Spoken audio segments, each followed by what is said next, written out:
जिंदगी ये नहीं है किसी के लिए जिंदगी।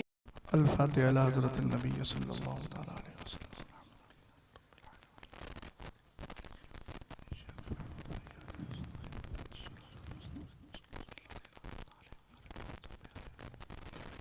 सुब्हान रब्बिक रब्बिल इज़्ज़ति अम्मा यसिफून व सलामुन अलल मुरसलीन वल्हम्दुलिल्लाहि रब्बिल आलमीन।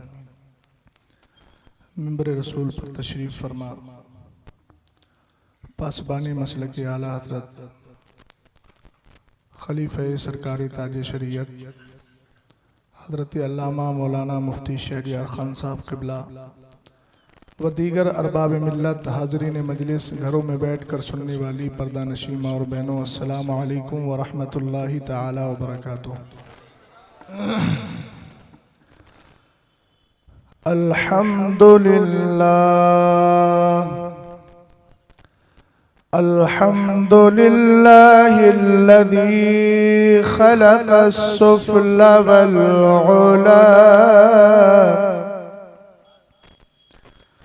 वस्सलातु वस्सलामु अला हबीबिहिल मुस्तफ़ा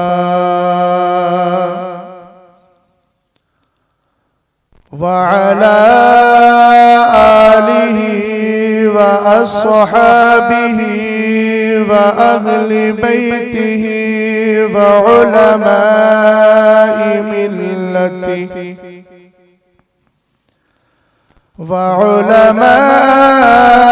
मिल्लतिहि अहल तुक़ा वन्नुक़ा। अम्मा बअदु फ़अऊज़ु बिल्लाहि मिनश शैतानिर रजीम।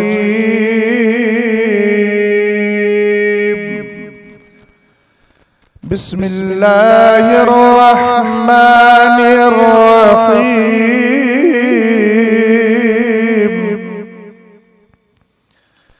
इहदिनस सिरातल मुस्तक़ीम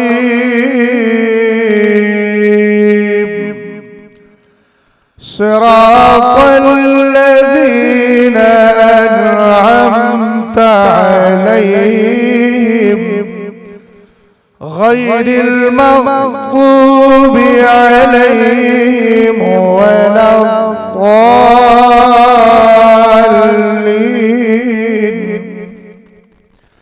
सदक़ल्लाहुल अज़ीम। वफ़िल हदीसिल मुबारक ला तज़ालु ताइफ़तुम मिन उम्मती ज़ाहिरीन अलन्नासि ला युबालूना मन ख़ज़लहुम वला मन नसरहुम। सदक़ रसूलुहुन नबियुल अमीनुल करीम। गौसे आज़म बसन गौसे आदम बमने बेसरो सामा मददे क़िबला-ए दी मददे काबा इमाम मददे क़ादिरी अम्नारे गौसे आज़म मीज़नम दमज़ शेख अहमद रज़ा खां कुतुब आलम मीज़नम। हज़रात,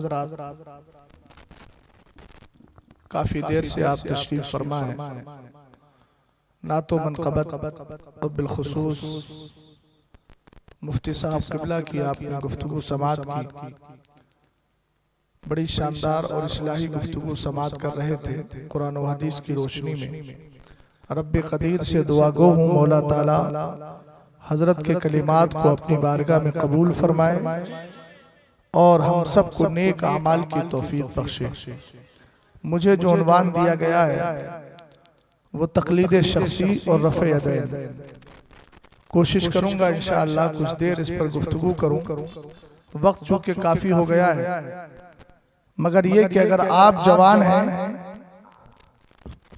तो इंशाअल्लाह रहमान गुफ्तगू भी जवान हो जाएगी। तकरीर की नहीं जाती बल्कि अवाम करवा लेती है। जिस तरह का मिजाज आप देंगे इंशाअल्लाह उसी अंदाज में मैं गुफ्तगू करके अपने सफर को मुकम्मल कर लूंगा। हजरत ने बहुत कुछ कहा, तकरीर के मुख्तलिफ गोशे थे, बस इतना याद रखिए कि सरकारे दो आलम सल्लल्लाहु ताला अलैहि वसल्लम का इश्क भी रहे और साथ में अमल भी रहे। ये दोनों चीजें आपको दुनिया और आखिरत में काम आएंगी। आला हजरत रज़ी अल्लाह ताला अन्हु ने बड़ी प्यारी बात इरशाद फरमाई है मलफूज शरीफ के अंदर। आज के दौर में अगर कौम उलमा से अपनी औलाद को करीब कर दे, मैं 1996 या 97 की बात करता हूं, मेरे एक उस्ताद ने कहा था, मौलाना एक दौर ऐसा आएगा जिसमें ईमान बचाने वाले सिर्फ उलमा होंगे या वो होंगे जो आलिमों के दरों से जुड़े हुए होंगे, और जो इनसे हट जाएंगे उनका ईमान बचना भी मुश्किल होगा।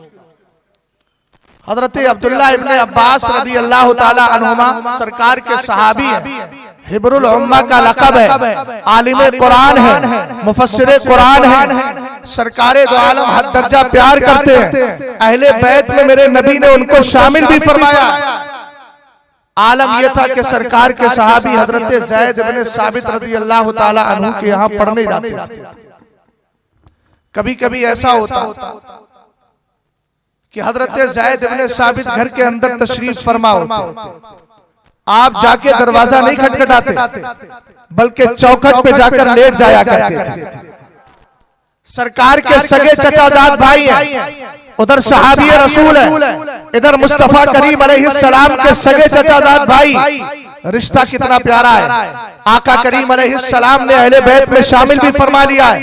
7-8 साल की उम्र में बड़े बड़े सहाबा इकराम कुरान की आयतें लेकर आते हैं, तफसीर बयान करते चले जा रहे हैं। नबी की दुआ का नाम अब्दुल्ला इब्ने अब्बास रज़ी अल्लाह ताला अन्हुमा है। मगर अदब का आलम देखिए, चौखट पर लेटे हैं। जब थोड़ी देर के बाद ज़ैद इब्ने साबित रज़ी अल्लाह ताला अन्हु निकलते, नजर पड़ती सरकार के चचाजाद भाई लेटे हुए हैं, फौरन कहते, नबी करीम अलैहिस्सलाम के सगे चचाजाद भाई, आपने मुझे खबर क्यों नहीं की? हजरत अब्दुल्ला इब्ने अब्बास का जुमला सुनो, कहते हमें नबी की बारगाह से यही अदब मिला है। कुरान कहता है ना, इन्नल लज़ीना युनादूनका मिन वराइल हुजुराती अक्सरुहुम ला याक़िलून, जो मुस्तफा को कमरों के पीछे दरवाजों के पीछे से आवाज देते हैं, उनमें से अक्सर लोग अक्ल नहीं रखते, शऊर नहीं रखते। कहा यह मुस्तफा करीम अलैहिस्सलाम की बारगाह का अदब सिखाया गया है, मगर मैं उस्ताद के लिए भी यही अदब बरकरार रखता हूँ, मैं आपको इसलिए आवाज नहीं देता।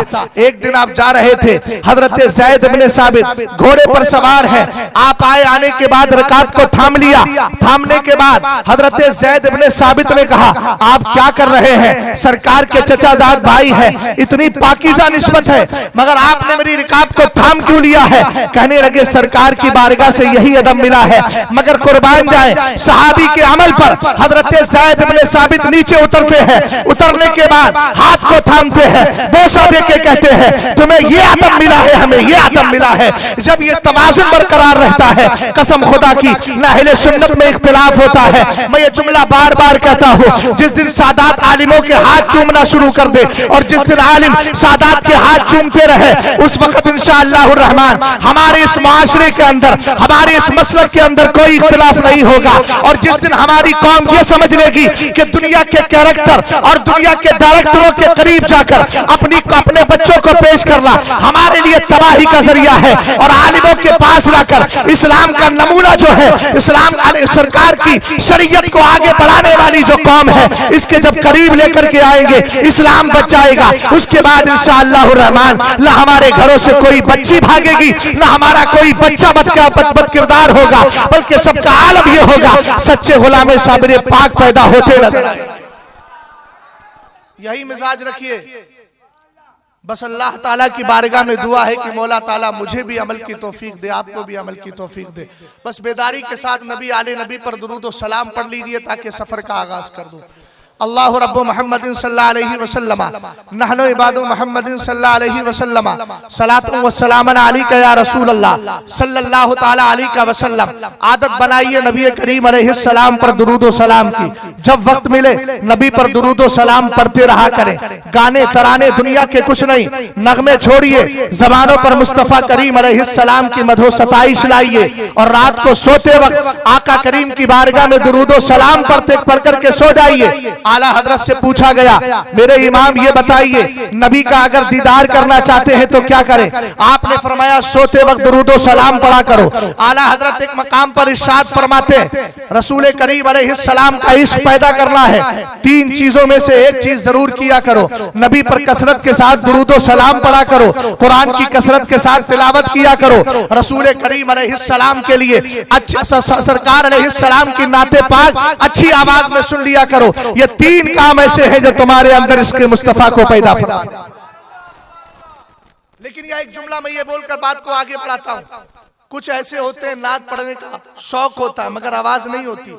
मैं उनसे गुजारिश करूंगा कि ताहतल लफ्ज पढ़ ले, बगैर लहजे के पढ़ ले, इसलिए कि जब उनका लहजा अच्छा नहीं होता है तो तवज्जो उनकी पब्लिक की हट जाती है।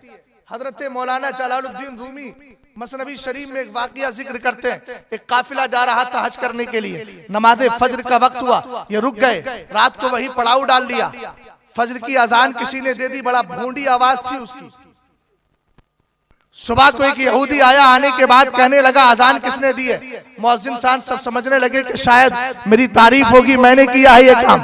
उसने कहा फला साहब है, उन्होंने अजान दी है। वो करीब आया, आके हाथ चूम लिया और चूमने के बाद कहता है आपने मेरा बहुत बड़ा मसला हल कर दिया है। बोले कहले बात क्या है बताइए। कहने लगा मेरी बच्ची बहुत दिनों से कह रही थी इस्लाम कबूल करूंगी, इस्लाम कबूल करूंगी, मगर आपकी भोंडी आवाज को सुन के उसने आज इरादा बदल। इसलिए जिसका जो मनसब है वो वही करे। हर आदमी हर काम नहीं कर सकता, न करना चाहिए। इसलिए दुरूद पाक पढ़ें, अच्छी आवाज में नाते पाक सुने, कुरान की कसरत के साथ तिलावत करें, इंशाअल्लाह रहमान इसके रसूल पैदा हो जाएगा। और सुने आका करीम अलैहिस्सलाम फरमाते हैं मन सल्ला अलैया इंदा कब्री समयतुहु व मन सल्ला अलैया नायन उबलिगतुहु। आका फरमाते हैं जो मुझ पर दुरूद मेरे कब्र के करीब आके पढ़ता है मैं उसके दुरूद को सुन लिया करता हूँ, और अगर दूर से पढ़ता है तो उसका दुरूद मुझे पहुंचा दिया जाता है। आज एक कौम इस हदीस को लेकर एतराज करती है। आका करीम अलैहिस्सलाम ने फरमाया करीब से पढ़ोगे तो मैं सुन लूंगा, दूर से पढ़ोगे तो पेश किया जाएगा। सुन लियो तुम्हारा हमारा नारा तो ये है, और नारा ही नहीं बल्कि यकीन भी है, दूर और नजदीक के सुनने वाले वो कान लाले करामत पे लाखों सलाम। हमने कहा मुस्तफा करीम दूर का भी सुनते हैं, करीब का भी सुनते हैं, मगर तूने कभी हदीसे पाक पर गौर ही नहीं किया। आप जानते हैं इस कौम का आलम यह है कि जिस तरह मक्खी हमेशा गंदगी पर बैठती है, जिसमें अगर उसको जख्म नजर आता है जख्म पे जाकर बैठती है, कभी उसको ये तौफीक नहीं होती कि अच्छी जगह बैठ जाए, इसलिए कि नापाकी का कीड़ा नापाकी से राजी रहा करता है। हमने अल्हम्दुलिल्लाह इसके रसूल बसाया है। हम इस हदीस के अंदर ऐब नहीं निकालते हैं, खूबियां निकालते हैं। और सुनो आका करीम अलैहिस्सलाम ने यह भी तो फरमाया अक्सर अलैहिस्सलात यौमल जुमा फइन्नहा मारूसतुन अलैया। सरकार फरमाते हैं जुमे के दिन मुझ पर कसरत से दुरूद पढ़ा करो, इसलिए कि तुम्हारा दुरूद पेश किया जाता है। एक हदीस में आका ने फरमाया तुम मुझ पर कसरत के साथ जुमे के दिन दुरूद पर पढ़ा करो, इसलिए कि समय तो हाबी उजलिया मैं अपने कानों से उसको सुना करता हूँ। हमने कहा तुझे ये हदीस समझ में नहीं आई, ये हदीस तूने क्यों नहीं पढ़ी? आका करीम अलैहिस्सलाम ये भी तो फरमा रहे हैं मैं अपने कानों से भी सुनता हूँ। सरकार ये भी फरमा रहे हैं मुझ पर दुरूद पेश किया जाता है। आखिर वजह क्या है, हिकमत क्या है? हमने कहा हिकमत बेशुमार हिकमतों में एक हिकमत जो इस फकीर के जहन में आती है वो ये है कि सरकार ये बताना चाहते हैं अगरचे तुम गुनाहगार हो, ज़बानें तुम्हारी गुनाहगार है, मगर इन गुनाहगार ज़बानों से अगर तुम दुरूद पढ़ते हो तो उस दुरूद को ये वकार दिया जाता है कि बेगुनाह मखलूक फरिश्ते मेरी बारगाह में लेकर के आ जाया करते। और दूसरी चीज ये है कि सरकार की बारगाह में जो फरिश्ता एक बार जाता है दोबारा मौका नहीं मिलता, मगर ये इन फरिश्तों की मेराज है जो मुकर्रर कर दिए गए। बार बार दुरूद पढ़ा जाता है, बार बार नबी की बारगाह में लेकर के जाते हैं। तवज्जो है आपकी? रसूल करीम अलैहिस्सलातु वस्सलाम के दीवानों आला हजरत इमाम अहले सुन्नत रदी अल्लाह ताला अन्हु से सवाल हुआ सरकार ये बताएं क्या वहाबी जमात सरकार के जमाने में थी? बस मैं अपनी गुफ्तगू का आगाज कर। आला हजरत इमाम अहले सुन्नत ने फरमाया हाँ थी, ये कौम थी मगर शक्ल बदली थी। आला हजरत इमाम अहले सुन्नत रदी अल्लाह ताला अन्हु फरमाते हैं ये वही कौम है जिनको समझाने के लिए अब्दुल्लाह इब्ने अब्बास मौलाए कायनात रदी अल्लाह ताला अन्हु के कहने पर गए थे। वो कौन सी कौम थी? हजरत अली रदी अल्लाह ताला अन्हु के खिलाफ जो खड़ी हो गई थी, जिनको खारजी कहा जाता है। हजरत अब्दुल्लाह इब्ने अब्बास ने कहा चलिए मैं समझाने जाता हूँ, फरमाइश के लिए जा रहा हूँ। हजरत अली ने इजाजत दे दी। जाकर के उनसे सवाल किया आप ये बताएं अली से चिड़े क्यों है, अली से नफरत क्यों है, अली की बगावत क्यों है, अली से आप खुरूज क्यों कर रहे हैं? उन्होंने कहा इस्तेदलाल देखिएगा, आज यही लंगड़ा लूला इस्तेदलाल लेकर हमारी कौम को बहकाने की कोशिश करते हैं। किसी ने किताबचा मंगा लिया है, किसी ने पीडीएफ मंगा ली है और उस पीडीएफ को मोबाइल में रखकर जमाने को दिखाते हैं। देखो ना रफ़े यदैन पर यह हदीस है, देखो ना तामीन बिल जहर पर यह हदीस है, देखो ना क़िरात खल्फल इमाम के ताल्लुक से यह हदीस है। हमने कहा अभी ऑपरेशन करेंगे, बात समझ में आ जाएगी। रसूल करीम अलैहिस्सलाम के सहाबी हजरत अब्दुल्लाह इब्ने अब्बास ने कहा अमीरुल मोमिनीन मुझे इजाजत दीजिए, मैं जाके इनसे मुनाजरा करना चाहता हूँ, इनसे बहस करना चाहता हूँ, इनसे डिबेट करना चाहता हूँ। हजरत अली रदी अल्लाह ताला अन्हु ने इजाजत दी। आपने जाकर के पूछा ये बताओ तुम्हें अली से इख्तिलाफ क्यों है, तुम्हें अली से दुश्मनी क्यों है, तुम्हें अली से बगावत क्यों है, खुरूज क्यों कर रहे हो? कहने लगे मौलाए कायनात रदी अल्लाह ताला अन्हु के ताल्लुक से चूंकि अली ने हजरत मुगीरा इब्ने शुअबा रदी अल्लाह हजरत अबू मूसा अशअरी रदी अल्लाह ताला अन्हु और उधर हजरत अमीर माविया ने अमर इब्ने आस कहा इन दोनों को हकम बना लिया है। हजरत अमीर माविया ने अमर को हकम बनाया है, इधर अबू मूसा अशअरी ने हजरत अली को बना लिया है। और कुरान कहता है इनिल हुक्मु इल्ला लिल्लाह, ये फैसला अल्लाह का है, हुकूमत अल्लाह की है और कोई फैसला नहीं कर सकता। मगर इनको मालूम नहीं था ये वो अब्दुल्लाह इब्ने अब्बास बहस करने आए हैं जिनके लिए मुस्तफा की दुआ लगी है, ये वो अब्दुल्लाह इब्ने अब्बास बहस करने आए हैं जिनको अल्लाह के रसूल सल्लल्लाहु अलैहि वसल्लम का खास फैजान मिला है। हजरत अब्दुल्लाह इब्ने अब्बास ने कुरान की फौरन आयत पढ़ी कि आपको हकम बनाने पर फैसल बनाने पर एतराज है, आप इसलिए हजरत अली की मुखालफत कर रहे हैं कि अब्दुल्लाह इब्ने अब्बास को हकम बना दिया गया। तो आओ कुरान को देखो, फबासु हकमम मिन अहलिही व फबासु हकमम मिन अहलिही व हकमम मिन अहलिहा। कहा कुरान कह रहा है अगर मियां बीवी के दरमियान इख्तिलाफ हो जाए,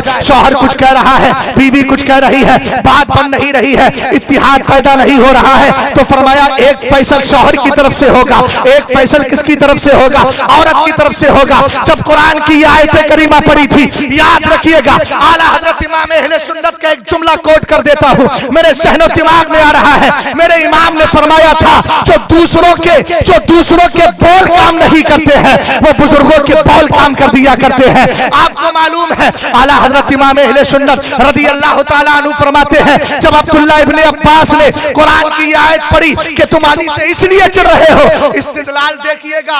आज इस्तिदलाल को देखकर मेरी कौम का नौजवान बहक जाता है। मौलाना देखो ना दलील दे रहे हैं। मैंने कहा अगर दलील की बात है तो क्या तू शैतान को मानेगा? जब अल्लाह ने कहा था तू मुझे सजदा क्यों नहीं करता, तो उसने कहा था ना दलील देते हुए खलक़तनी मिन नारिन व खलक़तहु मिन तीन, ये अल्लाह तूने मुझे आग से पैदा किया है और हजरत आदम के लिए कहा उसको मिट्टी से पैदा किया है। आप जब ढेला मारते हैं मिकनातीसी कुव्वत जमीन के अंदर है। मैं साइंस की तरफ जाना नहीं चाहता, बस इतना जुमला बोल रहा हूँ कि आप जब ढेला फेंकते हैं वो अपने हैज़े तबी में आता है, नीचे आता है, ऊपर फेंका है नीचे आ गया है। मगर आप जानते हैं जब आग चलाई जाती है तो आग ऊपर जाती है। शैतान ये कहना चाह रहा था कि मैं जिस चीज से बना हूँ वो फितरत बुलंदी को चाहती है, आदम जिस खाक से बना है वो पस्ती को चाहती है, इसलिए मैं आदम से बेहतर हूँ। अब मैं आपसे पूछना चाहता हूँ दलील शैतान में भी दी है कि आप उस दलील को मानेंगे? हर किस नहीं मानेंगे। हजरत अब्दुल्लाह इब्ने अब्बास रदी अल्लाह ताला अन्हु ने कुरान पाक की आयत पढ़ के ये बता दिया कि अगर हकम मानने की बात है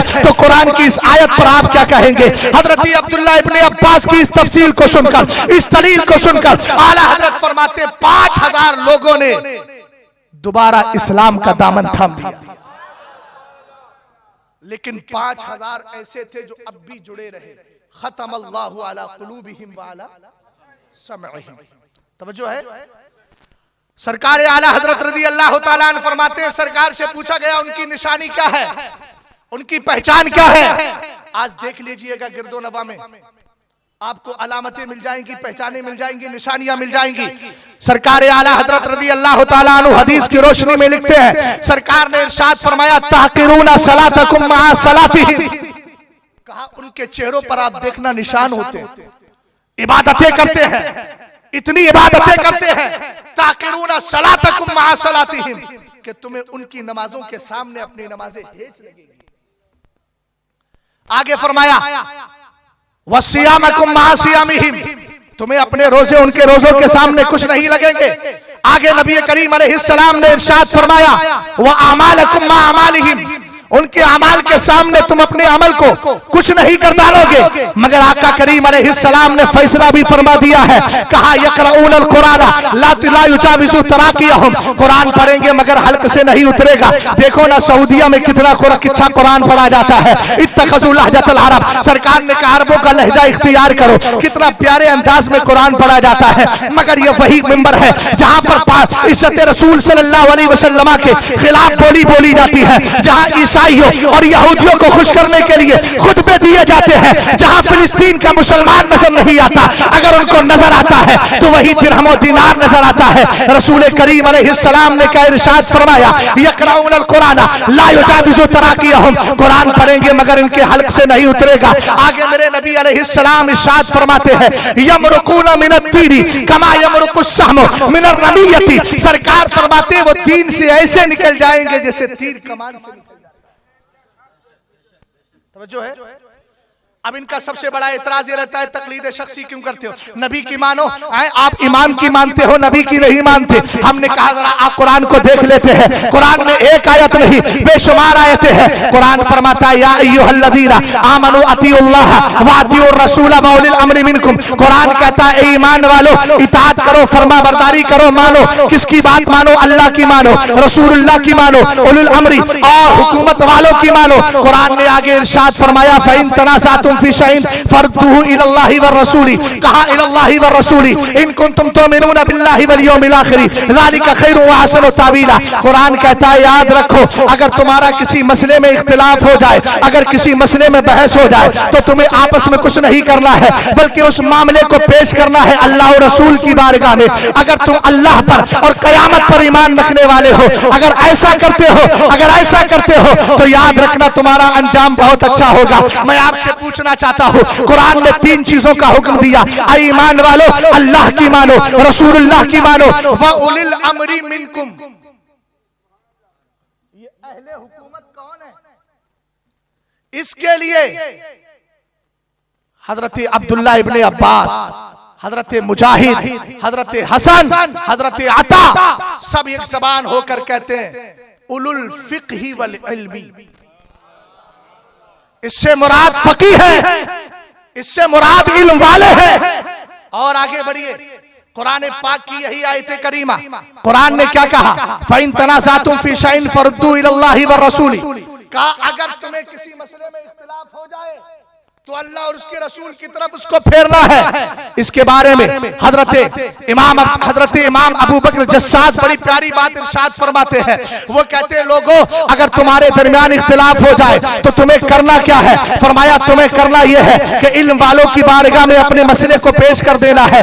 उमिरा उलिल अम्री, फरमाया उलिल अम्र जो है ना इनकी बारगाह में अपने मामले को लेकर के जाना है। मगर याद रखना इल्म वालों की बारगाह में लेकर क्यों जाओगे, इल्म वालों की बारगाह में लेकर क्यों जाओगे, फुक़हा की बारगाह में लेकर क्यों जाओगे? अगले जुमले पर तवज्जो फरमाइएगा, इज़ कानतिल आम्मतु व मन लैसा मिन अहलिल इल्मी लैसत हादिही मंज़िलतहुम। फरमाया अगर मसला फंस जाए तुम्हें किसकी बारगाह में जाना है? मैं आपके लिए आसानी कर देता हूँ, इमाम आज़म की बारगाह में जाना है, इमाम शाफ़ई की बारगाह में जाना है, अबुल हसन अशरी की बारगाह में जाना है, गौसे आज़म की बारगाह में जाना है, ख्वाजा पाक की बारगाह में जाना है। हमने कहा क्यों? फरमाया इसकानतिल आम्मतु व मन लैसा मिन अहलिल इल्मी, कहा इसलिए कि आम लोग या जिनके अंदर इल्म नहीं है उनके पास अपने मसले को मत लेके जाना, क्योंकि इनका ये काम है ही नहीं कि तुम्हारे इल्मी मसलों को हल करे। कुरान कहता है फसलू अहल ज़िक्र इन कुंतुम ला तालमून, अगर तुम्हें मालूम नहीं है तो इल्म वालों की बारगाह में आओ। ये इल्म वाले कौन है? अब ऐसा तो नहीं कि वक्त आपका ज्यादा हो गया हो तो आपकी तवज्जो भी ज्यादा हट रही हो। 12:39 हुए। अभी मैं अपनी बात को आगे तक लेकर जाऊंगा। और इल्मी गुफ्तगू को सुनने के लिए जहन भी आलिमाना होना चाहिए और हाजिर होना चाहिए, तब आप गुफ्तगू को समझ पाएंगे। कुरान ने क्या कहा? अगर तुम्हारा झगड़ा हो जाए किसी मसले में तो तुम्हें किसकी तरफ फेरना है? फरमाया तुम्हें इल्म वालों की बारगाह में फेरना है। इस जुमले पर गौर कीजिएगा। आज कोई मसला फंस जाता है, गैर मुकल्लिदीन का आलम क्या है, 2-4 PDF मंगाई, उसके बाद में एक को मसला हल नहीं हुआ, वो जाकर के अपने उससे पूछ रहा है गुरु गंडाल से, आप बताइए। उसने क्या किया? PDF निकाली, उर्दू तर्जमा निकाला, उर्दू तर्जमा निकालने के बाद मसला हल कर रहा है। मैं पूछना चाहता हूँ, इस्लाम उर्दू में नाजिल हुआ था, कुरान उर्दू में नाजिल हुआ था, हदीस उर्दू में नाजिल हुई थी, फिक्र उर्दू में नाजिल हुआ था? नहीं, ये अरबी में नाजिल हुआ था। और जब अरबी में हुआ है तो आजरा, अगर तेरे अंदर दमखम है तो हमारे आलिमों की बारगाह में बैठ, हम तुझे बताएंगे कहां से रफ़-ए-दैन जायज है या नाजायज है। हम तुझे बताएंगे कहां से इज्तिहाद का हुक्म मिलता है। हम तुझे बताएंगे कहां से कयास का हुक्म मिलता है। हम तुझे बताएंगे कि जिस इमाम आज़म का हमने दामन थामा है, ये वही इमाम आज़म है जिसकी बशारत देने वाला मुस्तफा करीम है। सरकारे दो आलम सल्लल्लाहु तआला अलैहि वसल्लम के दीवानों, कुरान ने और एक मकाम पर इरशाद फरमाया, यौमा नदउ कुल्ला उनासिम बिइमामिहिम, यौमा नदउ कुल्ला उनासिम बिइमामिहिम। तवज्जो फरमाइएगा, कुरान कहता है हम कयामत के दिन हर जमात को उसके इमाम और पेशवा के साथ बुलाएंगे। हमने कहा कौन है पेशवा? तो हजरत तफसीर रुहुल बयान के अंदर अल्लामा इस्माइल हक्की ने बड़ी प्यारी बात इरशाद फरमाई, औ मुक़द्दमन फिद्दीनी फयुक़ालु या हनफी या शाफ़ई। फरमाया कयामत के दिन अल्लाह रब्बुल इज्जत की बारगाह में जब हर जमात को बुलाया जाता होगा तो कहा जाएगा हनफी किधर है, कहा जाएगा शाफई किधर है, कहा जाएगा कादरी किधर है, कहा जाएगा चिश्ती किधर है। फरमाया कुरान पाक की जो आयत करीमा है, हम कयामत के दिन हर गिरोह को उसके इमाम के साथ बुलाएंगे। हमने कहा यहाँ फरमाया मुक़द्दमिन फिद्दीनी, यानी दीनी पेशवा के साथ बुलाया जाएगा। अब अगर कोई ऐसी जमात है जिसने न शाफई का दामन थामा है, न जिसने इमाम आज़म का दामन थामा है, कल कयामत के दिन किसके साथ उठेंगे? उनका हाल वही होगा जो बदअकीदा है, जिन्होंने गुस्ताखियां की है, सरकार की तौहीन की है, उनके साथ उनको उठाया जाएगा। मगर ये हमारा मुकद्दर है, हम इमाम आज़म के दामन को थाम कर उठेंगे, कादरी होकर के उठेंगे। जो बरेली का इमाम कहता है कादरी कर कादरी रख कादरियों में उठा, कदरे अब्दुल कादर कुदरत नुमा के वास्ते।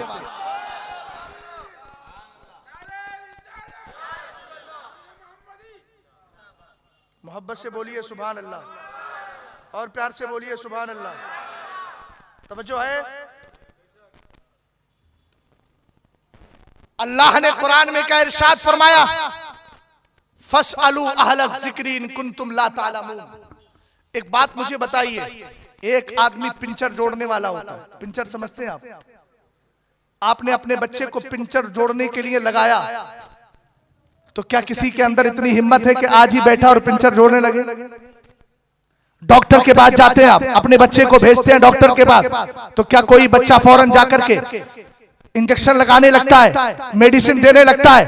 आप कहेंगे नहीं देने लगता। मैंने कहा यह दुनिया का उसूल है, छोटे से काम के लिए भी अपना टीचर और उस्ताद बनाना पड़ता है। तो जरा इधर गौर करो इस्लाम की बात को। एक आदमी जो आज वहाबियत से जुड़ा है, कल जाकर के फतवे दे रहा है, कल जाकर के हदीसें बयान कर रहा है। मैंने कहा वो हदीसें नहीं, बल्कि उसको हमारे बुजुर्गों ने फरमाया ये जाहिल सूफियों की तरह शैतान का मस्खरा है, इसका ईंधन, इसको जहन्नम का ईंधन बना दिया जाए। याद रखना, कामयाबी उसी को मिलेगी जिसके लिए सरकार कहते हैं इत्तबिउस सवादल आज़म फइन्नहु मन शज़्ज़ा शुज़्ज़ा फिन्नार। फरमाया सुनो, तुम्हें बड़ी जमात की पैरवी करना है, इसलिए कि जो बड़ी जमात से हटता है उसका ठिकाना जहन्नम बना दिया जाता है। हमें बड़ी जमात को नहीं छोड़ना है। इसी मौके पर सरकार ताजुश शरिया ने इस हदीस की तर्जमानी करते हुए फरमाया था, दुनिया के अंदर अगर एक भी सुन्नी बाकी है तो उसी को बड़ी जमात कहा जाएगा। हमने कहा क्यों बड़ी जमात कहा जाएगा? ताजुश शरिया ने कहा उसका एक होने को नहीं देखा जाएगा, ये देखा जाएगा कि ताबईन की जमात उसके साथ है, तबे ताबईन की जमात उसके साथ है, अगवास की जमात उसके साथ है, अख्ताब की जमात उसके साथ है। आज ये तले तलहा है, मगर इसके पीछे बुजुर्गों की लंबी जमात मौजूद है। तवज्जो है, सरकारे दो आलम सल्लल्लाहु तआला अलैहि वसल्लम ये लोग कहते हैं, कयास करते हैं, इज्तिहाद करते हैं, इमाम आज़म की राय पर अमल करते हैं। हमने कहा राय का सिलसिला तो नबी के जमाने में भी था। बोलो, सरकार के जमाने में भी राय का सिलसिला जारी और सारी था और आका करीम अलैहिस्सलातु वस्सलाम इससे राजी थे, नबी करीम अलैहिस्सलाम इससे नाराज नहीं होते। इसलिए कि एक मौके पर आका करीम अलैहिस्सलाम ने हजरत मुआज इब्ने जबल से फरमाया, और कब फरमाया था? जब आपने उनको यमन का गवर्नर और काजी बना करके भेजा था, फैसल बना करके भेजा था। तवज्जो फरमाइएगा, एक एक जुमले पर तवज्जो चाहता हूँ। यमन भेजा जा रहा है गवर्नर बनाकर, किसको? हजरत मुआज इब्ने जबल रदियल्लाहु ताला अन्हु को। हजरत मुआज इब्ने जबल रदियल्लाहु ताला अन्हु को जब भेजा तो सरकार ने इरशाद फरमाया, कैफ तक़दी इज़ा अरज़ा लका क़दाउन। ए मेरे सहाबी ये बताओ, अगर कोई मसला तुम्हारे सामने आएगा, किसी बात पर फैसला करना हुआ तो तुम फैसला कैसे करोगे? अब एक एक जुमले पर तवज्जो दे। सरकार ने क्या पूछा? ए मुआज, अगर मसला फंस जाए और तुम्हें फैसला करना हो तो फैसला कैसे करोगे? हजरत मुआज कहते, अक़ज़ी बिकिताबिल्लाह, मैं सबसे पहले अल्लाह के कुरान और अल्लाह की किताब के जरिए फैसला करूंगा। सरकार ने फरमाया, फ़इन लम तजिद फी किताबिल्लाह, अगर फैसला तुम्हें कुरान में ना मिले तो सरकार के सहाबी कहते हैं, फबि सुन्नत रसूलिल्लाह, सरकार अलैहिस्सलाम आपकी हदीस के मुताबिक फैसला करूंगा। मेरे नबी ने फिर फरमाया, फ़इन लम तजिद फी सुन्नत रसूलिल्लाह, अगर तुम्हें यह फैसला मेरी सुन्नत मेरी हदीस में भी ना मिले तो सरकारे दो आलम सल्लल्लाहु अलैहि वसल्लम के सहाबी का जुमला सुनिएगा। फरमाते, अज्तहिदु बिराई वला आलू।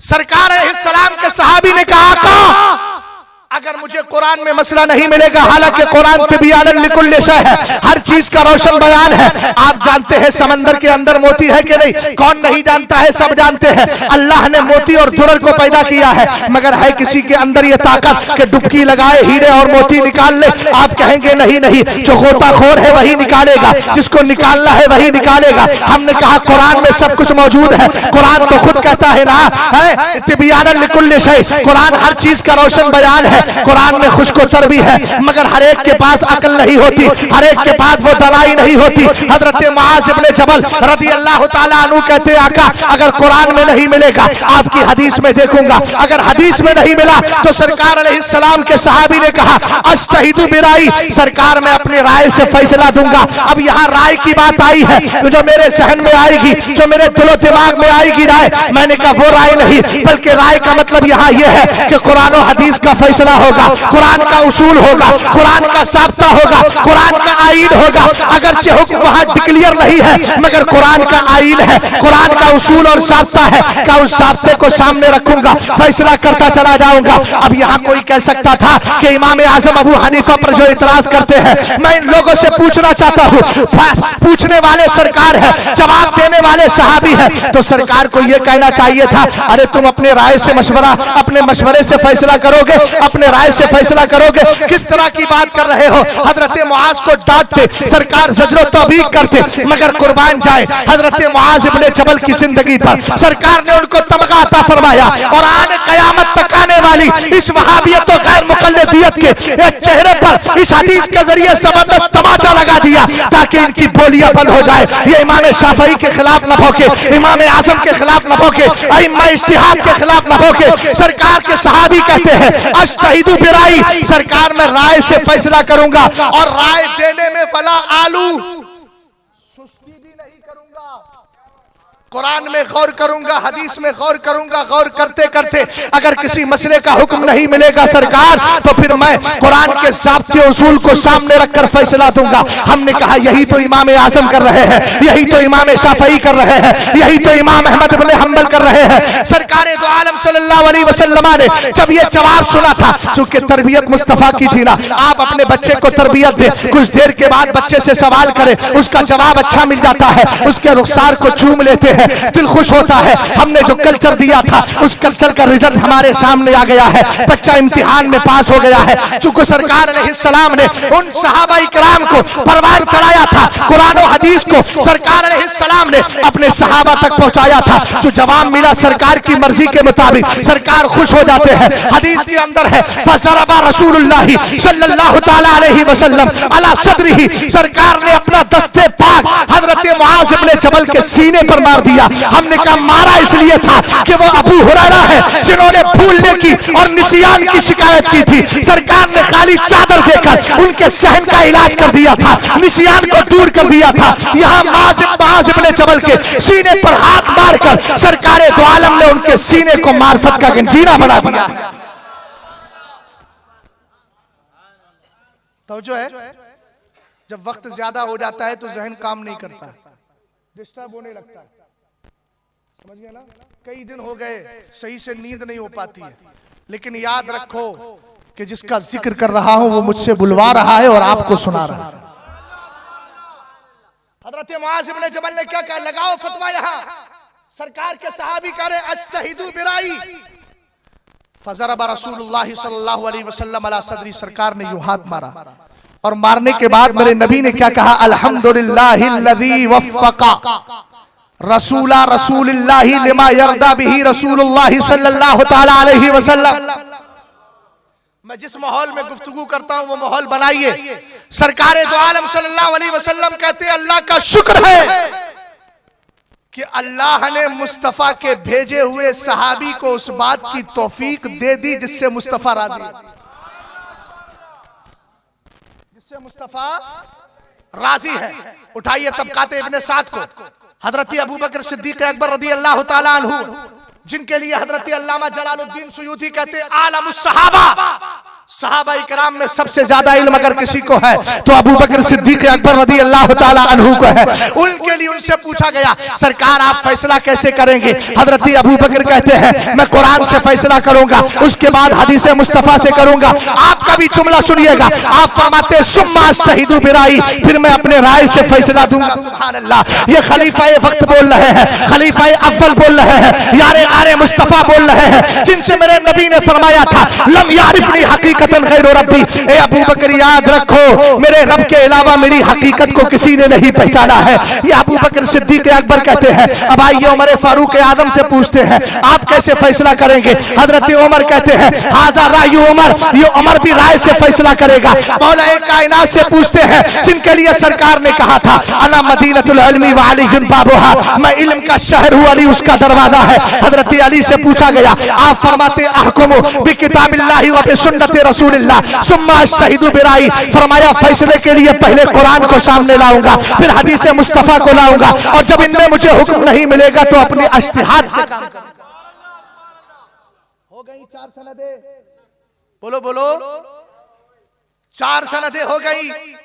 रसूल करीम अलैहिस्सलातु वस्सलाम के दीवानों, सहाबा इकराम में ये चलन था कि बहुत सारे सहाबा इकराम दर्जाए इज्तिहाद पर फाइज थे।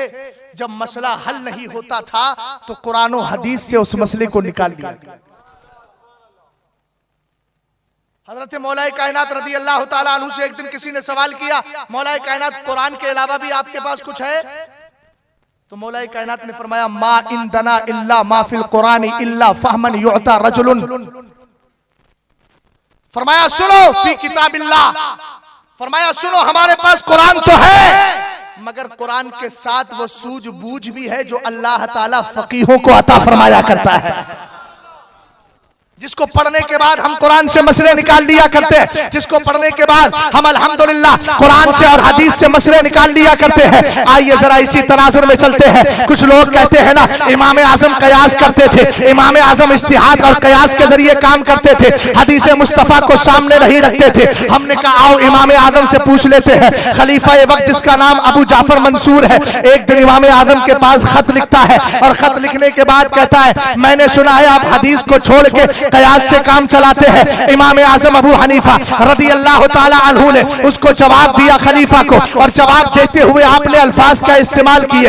आपने फरमाया एक एक लफ्ज पर मैं तवज्जो चाहता हूं। आपने कहा या अमीरुल मोमिनीन अअमलु बि किताबिल्लाह व बि सुन्नति रसूलिल्लाह सुम्मा अग़ज़ियति अबी बकरिन व उमर व उस्मान व अली सुम्मा अग़ज़ियति बक़ियति सहाबा सुम्मा अक़ीसु बाद ज़ालिका इख्तलफू। फरमाया ऐ अमीरुल मोमिनीन खलीफा अबू जाफर मंसूर, सुनिए, अगर किसी ने आपको मेरे ताल्लुक से ये खबर दी है कि मैं हदीस को छोड़ता हूँ, कयास पे अमल करता हूँ, तो वो गलत खबर दे रहा है। सुनिए मेरा मामूल क्या है, मैं वही करता हूँ जो मुआज़ इब्न जबल करके गए हैं, मैं वही करता हूँ जो अबू बकर करके गए हैं, मैं वही करता हूँ जो उस्मान ने किया है, मैं वही करता हूँ जो उमर ने किया है, मैं वही करता हूँ जो अली ने किया है। आपने फरमाया मैं सबसे पहले अगर मसला निकालता हूँ तो कुरान से निकालता हूँ। आज की ये PDF रखने वालों से पूछना चाहता हूँ, हजरत इमाम आजम की नजर में तो कुरान की पूरी आयतें हुआ करती थी, सरकार की हदीसें हुआ करती थी, रसूल करीम अलैहिस्सलाम की सारी हदीसें आपके जहन में थी, कुरान के उसूल आपके जहन में थे और कुरान की आयतें आपको पूरी याद थी। हमने कहा कोई ये कहे पूरा कुरान कैसे नजर में रहता था, मैंने कहा ये वो इमाम आजम है जो हर 7 दिन के अंदर कुरान पाक की तकमील कर लिया करता था, जिसके तकवे का आलम यह था जब कोई मसला हल नहीं होता तो आप 40 बार कुरान पाक का खत्मात करके फिर अल्लाह की बारगाह में सजदा करके मसला हल करने के लिए बैठते थे। अल्लाह आपके ज़हन में मसले को डाल दिया करता था। कारी साहब क़िबला तवज्जो है, सरकार दो आलम सल्लल्लाहु अलैहि वसल्लम के सहाबा जिस रविश पर कायम थे, इमाम आजम फरमाते हैं अहकुमु बि किताबिल्लाह, मैं फैसला सबसे पहले कुरान से करता हूं, उसके बाद सुन्नत रसूल से करता हूं, का फिर नहीं मिलता तो सुम्मा अक़ज़ी बि अक़ज़ियति अबी बकर, फिर मैं वो फैसले देखता हूं जो हजरत अबू बकर ने अपनी खिलाफत के दौर में किए हैं, फिर मैं दूसरी बार उसके बाद फैसला देखता हूं कि इसका तरतीब बेतरतीब चल रहा है। फरमाया स्टेप बाय स्टेप चल रहा है, कहा सबसे पहले कुरान है, फिर हदीस मुस्तफा है, और चूंकि हमारा अकीदा है अफजलुल बशरी बादल अंबियाई बित्तहक़ीक़, सबसे बड़ा मर्तबा सारे नबियों के बाद इंसानों में अगर किसी का है तो अबू बकर सिद्दीक अकबर का है। फरमाया मैं यहाँ देखता हूँ हजरत अबू बकर का फैसला क्या है, इसका मतलब यह है हजरत अबू बकर की जिंदगी के सारे हालात इमाम आदम के सामने थे, सारी हदीसें इमाम आदम के सामने थी। फरमाया फिर उमर के फैसले देखता हूँ, फिर उस्मान के फैसले देखता हूँ, फिर अली के फैसले देखता हूँ, उसके बाद फिर बकिया सहाबा के फैसले देखता हूँ। अगर फिर भी कोई फैसला मुझे नहीं मिलता, जो मसला मुझसे पूछा गया है, अगर उसका जवाब मुझे कुरान में नहीं मिलता, हदीस में नहीं मिलता, इन फैसला जात में नहीं मिलता, तो उसके बाद फिर मैं कुरान को सामने रख करके मैं उसके उसूल और साबिते को सामने रख करके फतवा दिया करता हूँ, कयास और इस्तिहाद से काम करता हूँ। हमने कहा कौन कहता है इमाम आज़म रज़ी अल्लाह ताला अन्हु कयास थे, हमने कहा कयास नहीं थे, सच्ची बात यह है कि मुस्तफा की सुन्नत पर अमल करने वाले थे। आखिर क्या वजह है फैसला करते हुए खुलफाए अरबा को ले रहे हैं? हमने कहा सरकार ने कहा है ना अलैकुम बिसुन्नती व सुन्नतिल खुलफाए राशिदीन, तुम पर जरूरी है पहले मेरी सुन्नत को पकड़ो, उसके बाद मेरे खुलफा की सुन्नत को पकड़ो। सरकार ने फरमाया है ना असहाबी कल नजूम बिअय्यिहिम इक्तदैतुम इहतदैतुम, मेरे सहाबा सितारों की तरह है, इनमें जिसका दामन थामोगे तुम हिदायत पा जाओगे। तो इमाम आजम ने इन हदीसों पर अमल करके हकीकत में कयास नहीं बल्कि हदीस मुस्तफा पे अमल करके हमें बता दिया है कि कयास का की तोहमत लगाना ये इमाम आजम रज़ी अल्लाह ताला अन्हु के सरासर खिलाफ है, इसलिए कि इमाम का कदम वही है जो सहाबा का कदम।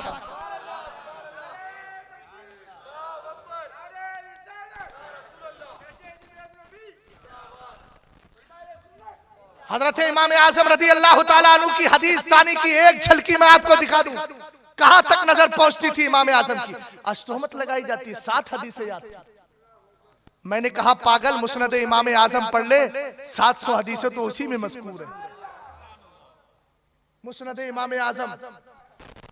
और जो इस तरह का इतराज करता है उससे यह पूछना कि इमाम शाफई को फैजान मिला कहां से, हजरत इमाम बुखारी को फैजान मिला कहां से? कौन है इमाम बुखारी?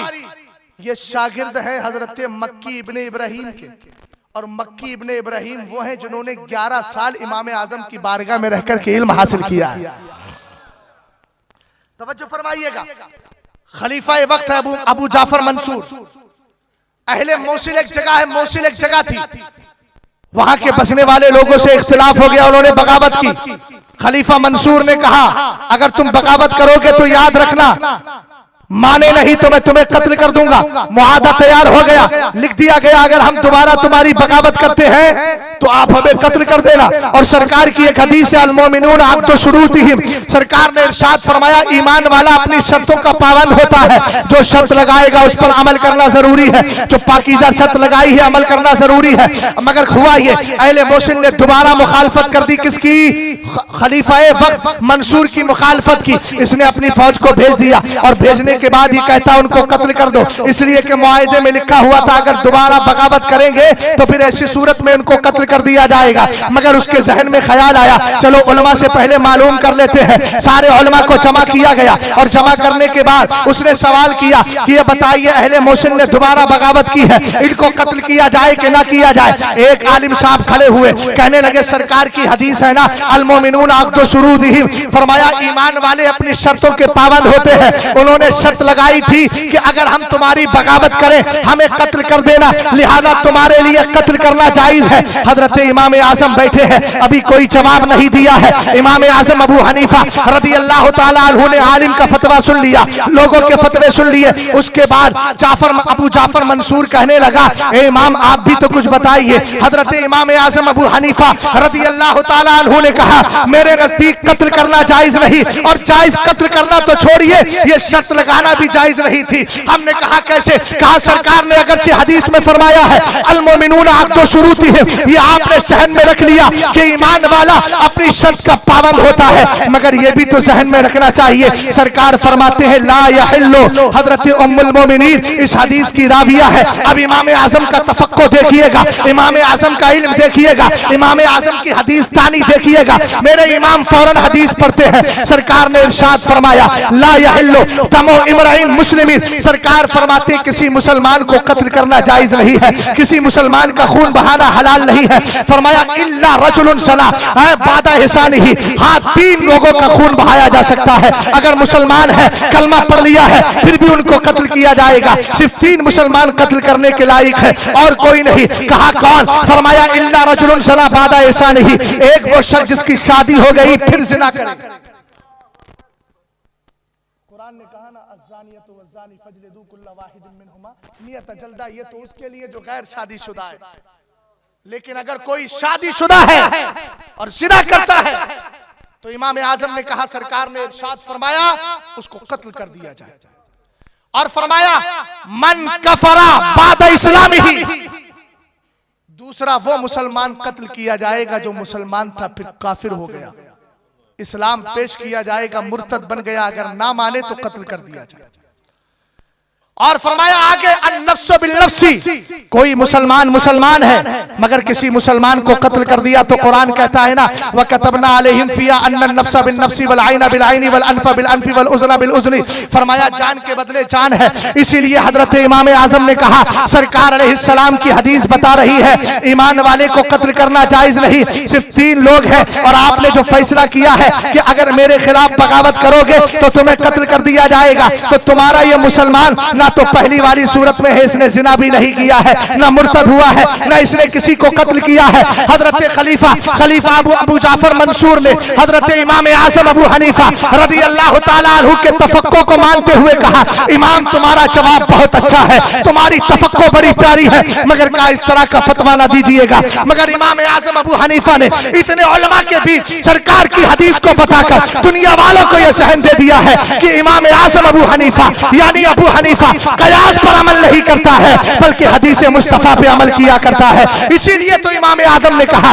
इदा सहल हदीसो फहुवा मज़हबी, अगर मेरा एक तरफ कौल हो, मेरा कयास और इज्तिहाद हो, कयामत तक अगर किसी को मेरे इज्तिहाद के खिलाफ हदीस मिल जाए तो इज्तिहाद को छोड़ दे, हदीस मुस्तफा पे अमल। जो है इन इमामों ने कितनी खिदमतें की है। हजरत इमाम शाफई रदी अल्लाह ताला अन्हु का नाम सुना है आपने? जिस दिन इमाम आजम का इंतकाल हुआ उस दिन इमाम शाफई पैदा हुए और इमाम आजम की बारगाह के एक शागिर्द थे जिनका नाम था इमाम अबू यूसुफ। इमाम अबू यूसुफ रदी अल्लाह ताला अन्हु, एक हजरत इमाम मोहम्मद रदी अल्लाह ताला अन्हु के बारे में पूरे जमाने में मशहूर था कि ये खाना बहुत कम खाते हैं और रात में तहज्जुद की नमाज पढ़ते हैं। इमाम शाफई ने कहा यार दावत करके देखते, दावत कर दी। दावत की, खाना बना। ये गौर से देखते रहे इमाम शाफई, घर इमाम शाफई का था, मेजबान थे, गौर से देखते रहे। खाने पर खाना, खाने पर खाना, प्लेट पे प्लेट साफ करते चले जा रहे हैं इमाम मोहम्मद। इन्होंने कहा, पहली बात तो खिलाफ निकल गई। सोचा ये था, हमने सुना था कि ये खाना बहुत कम खाते हैं, लेकिन बहुत खा रहे हैं। अपनी बेटी से कहा, बेटी किसी बर्तन में पानी लेकर आओ, हजरत नमाज तहज्जुद अदा करेंगे, रात में जरूरत पड़ेगी वुजू की तो वुजू फरमा लेंगे। इमाम शाफई ने मुसल्ला बिछाया, नफिल नमाज पढ़ते चले जा रहे। इमाम मोहम्मद ने क्या किया, पानी रखा है, एक करवट पर लेट गए। पूरी रात गुजर रही है। दो बातें सुनी थी कि नाम नमाज तहज्जुद पढ़ते हैं रात में और खाना बहुत कम खाते हैं। इमाम शाफई रज़ी अल्लाह ताला अन्हु ने मुसल्ला बिछाया, नफिल पर नफिल पढ़ते चले जा रहे हैं। इमाम मोहम्मद ने एक करवट पर अपने रुखसार के नीचे सुन्नत के मुताबिक हाथ रख लिया है, लेटे हुए हैं। रात के 12 बजे निकल गए, 1 बजा, 2 बज गए, पूरी रात यूं ही गुजर गई। नमाज फजर का वक्त आया, इमाम मोहम्मद रज़ी अल्लाह ताला अन्हु ने नमाज पढ़ी, इमाम शाफई ने नमाज पढ़ी। नमाज पढ़ने के बाद हजरत इमाम शाफई ने कहा, हुजूर अगर इजाजत हो तो सवाल करना चाहता हूँ। कहा कि ये उम्र में बड़े थे, इल्म के एतबार से भी बहुत मजबूत मामला था, और इमाम आजम अबू हनीफा से बराह रास्त आपने इक्तिसाब इल्म किया था। एक आलिम ने हमारे जिक्र फरमाया है कि जिस दर्जा इज्तिहाद पर इमाम शाफई थे, उस पर इमाम अबू यूसुफ भी थे, मगर आपने कसम खा ली थी कि अपने उस्ताद के खिलाफ नहीं जाएंगे। मुज्तहिद फिल शरा ना बन के मुज्तहिद फिल मजहब बन गए थे। मुज्तहिद फिल शरा का मर्तबा सबसे ऊपर होता है, मुज्तहिद फिल मजहब का मर्तबा सबसे नीचे होता है।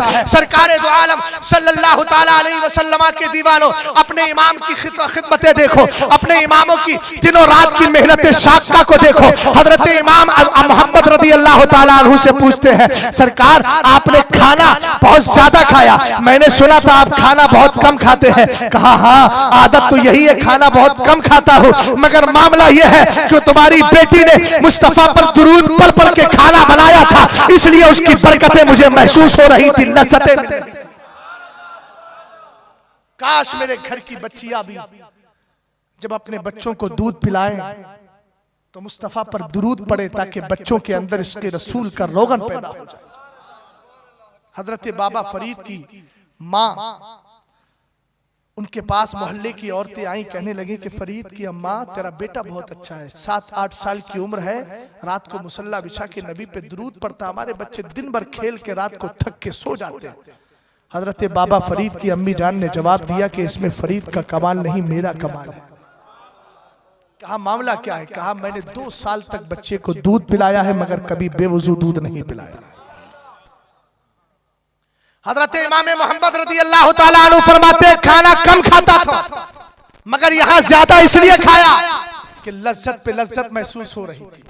का वुजू पानी रखा रहा, आपने तयम्मुम वुजू भी नहीं किया, नमाज तहज्जुद भी नहीं पढ़ी।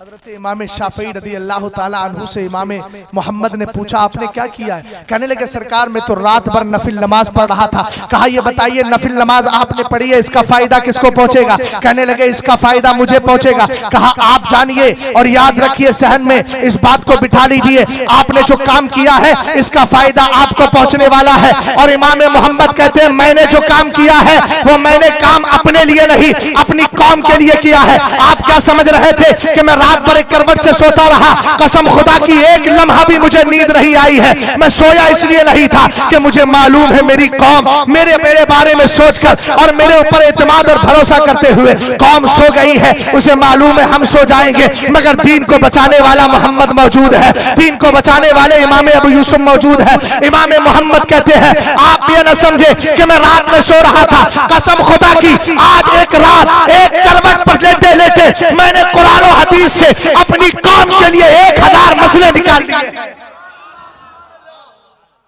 समझ में आई बात आपके? हजरत इमाम आजम अबू हनीफा रज़ी अल्लाह ताला अन्हु के ताल्लुक से मशहूर हो गया कि वो कयास करते हैं, कयास है। हजरत अब्दुल्ला इब्ने मुबारक इमाम आजम के शागिर्द हैं। उनका आलम यह है अब्दुल्ला इब्ने मुबारक का कि इमाम आदम से पूछा गया, कयामत के दिन क्या पेश करोगे? कहा खुदा की बारगाह में अब्दुल्ला इब्ने मुबारक को दे दो।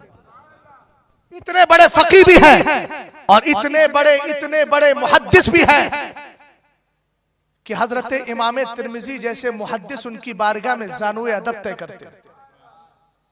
इमाम बुखारी रज़ी अल्लाह ताला अन्हु के हम पल्ला मुहद्दिस हैं, अब्दुल्ला इब्ने मुबारक रदी अल्लाह ताला अन्हु, एक बार एक मौके पर हजरत इमाम औज़ाई मिल गए, ताबई थे। इमाम औज़ाई हाथ पकड़ लिया अब्दुल्ला इब्ने मुबारक, मैंने सुना है कि कोई अबू हनीफा है, कूफा का रहने वाला है, हदीसों को छोड़ता है, कयास करता है। हजरत अब्दुल्ला इब्ने मुबारक के उस्ताद थे इमाम आदम, कोई जवाब नहीं दिया, गाड़े गाड़े मसले बयान करना शुरू कर दिए। कुरान ये कहता है आप ये बताइए हदीस में ये मसला है कि नहीं। बड़े बड़े बड़े गाड़े गाड़े मसले और डिफिकल्ट मसाइल जब पेश किए तो हजरत इमाम औज़ाई ने कहा इनका जवाब क्या है, इधर मसला पेश करते, उधर अब्दुल्ला इब्ने मुबारक जवाब भी दे देते। कहा ये बताओ यार तुम्हें कौन पढ़ाता है, कौन मसले बताता है? तो कहने लगे हाँ एक शेख साहब है जो पढ़ाते हैं। तो इमाम औज़ाई को अभी नाम नहीं बताया, इमाम औज़ाई की ज़बान से बरजस्ता ये जुमला निकला कि ये तो बहुत बड़ा आलिम मालूम होता है, बहुत बड़ा फकीह मालूम होता है। जब आपने मान लिया तब हजरत अब्दुल्ला इब्ने मुबारक ने कहा ये वही है इमाम आज़म जिनको आप कयास कह रहे हैं। हजरत इमाम औज़ाई ने कहा अरे इतना बड़ा फकीह है, अल्लाह मुझे माफ फरमा दे, मैं तो बदगुमानी का शिकार हो गया था, मेरी मुलाकात क्यों नहीं हो जाती, मेरी मुलाकात करवा दीजिए। हजरत इमाम आज़म अबू हनीफा से मुलाकात के लिए आपने अपना इरादा जाहिर किया, मगर मुलाकात जब हुई थी, क्या गुफ्तगू हुई थी वो बाद में पेश करूंगा। बात ये चल रही थी, हजरत इमाम आज़म अबू हनीफा कहते हैं अश्तहिदु बिराई, बाद में मैं कयास करता हूँ, पहले कुरान को देखता हूँ, हदीस मुस्तफा को देखता हूँ, हजरत अबू बकर के फैसलों को देखता हूँ, उमर के फैसलों को देखता हूँ, उस्मान और अली के फैसले को देखता हूँ, सहाबा के फैसलों को देखता हूँ, फिर नहीं मिलता है तो कुरान का उसूल सामने रख के मसला बयान कर दिया। तवज्जो है आपकी? अब एक बीमारी और चलती है, वक्त को के बहुत ज्यादा हो रहा है, मैं बात को समेट रहा हूं। एक बीमारी बहुत ज्यादा चलती है, वो कौन सी बीमारी कि ये बताइए हम रसूल की माने या इमाम की माने? ये यहां पर क्या किया जाता है, इसमें तफरीक की जाती है, फासला किया जाता है। मैंने कहा ये बताओ कुरान की जब आयत पढ़ते हो इहदिनस सिरातल मुस्तकीम सिरातल लज़ीना अनअमता अलैहिम गैरिल मग़दूबि अलैहिम वलद्दाल्लीन, तवज्जो फरमाइएगा। और कुरान कहता है 5वें पारी की आयत है मैं युतिअर रसूला फ़क़द अता अल्लाह, जिसने मुस्तफ़ा की मान ली उसने अल्लाह की मान ली। तो बात क्लियर हो गई ना, खुदा का मानो, खुदा का फरमान मानो, मुस्तफ़ा का फरमान मानो। लेकिन फिर कुरान ने हर 5 वक्ता नमाज के अंदर अल्लाह की तरफ से यह तालीम क्यों दी जा रही है कि जब नमाज पढ़ने के लिए खड़े हो नियत बांधो, सुभानक अल्लाहुम्मा पढ़ने के बाद, सलाम पढ़ने के बाद आप ये कहो, क्या कहो, इहदिनस सिरातल मुस्तकीम, ए अल्लाह हमें सीधा रास्ता चला। किसका रास्ता? सिरातल लज़ीना अनअमता अलैहिम, उनका रास्ता चला जिन पर तूने इनाम किया है। कौन है जिन पर इनाम हुआ है? कुरान कहता है फौलाइका मअल लज़ीना अनअमल्लाहु अलैहिम मिनन नबिय्यीना वस्सिद्दीकीना वश्शुहदाई वस्सालिहीन। इनाम वाले नबियों की जमात है, सिद्दीकीन की जमात है, शुहदा की जमात है, सालिहीन की जमात है। मैं पूछना चाहता हूं जो आप बार बार कहते हैं नबी की माने या इनकी माने, इमाम की माने, हमने कहा ना नबी इमाम से जुदा है और ना इमाम नबी से जुदा है, इसलिए कि कुरान ही तो कह रहा है खुदा की भी मानना है, मुस्तफा की भी मानना है। रास्ता किनका इख्तियार करना है? अल्लाह वालों का रास्ता इख्तियार करना है। उठाइए ना कुरान पाक को, कुरान कहता है या अय्युहल्लज़ीना आमनुत्तकुल्लाह वकूनू मअस सादिकीन, ऐ ईमान वालों अल्लाह से डरो और सच्चों के साथ हो जाओ। मैं पूछना चाहता हूं ये सच्चे कौन है जिनकी पैरवी का हुक्म दिया जा रहा है? ये सच्चे इमाम शाफई है, ये सच्चे इमाम आजम है, ये सच्चे इमाम अहमद इब्ने हंबल है। ये सच्चे कौन है? ये सहाबा की जमात है, ताबईन की जमात है, अइम्मा मुज्तहिदीन की जमात है, अइम्मा तरीकत की जमात है। इनकी बारगाह से जब जुड़े रहोगे तो फिर यही कहोगे तेरे गुलामों का नक्शे कदम है राह खुदा, वो क्या बहक सके जो सुराग लेके चले, जिसके पास ये रास्ता होता है, एड्रेस होता है, कसम खुदा की कभी बहकता नहीं।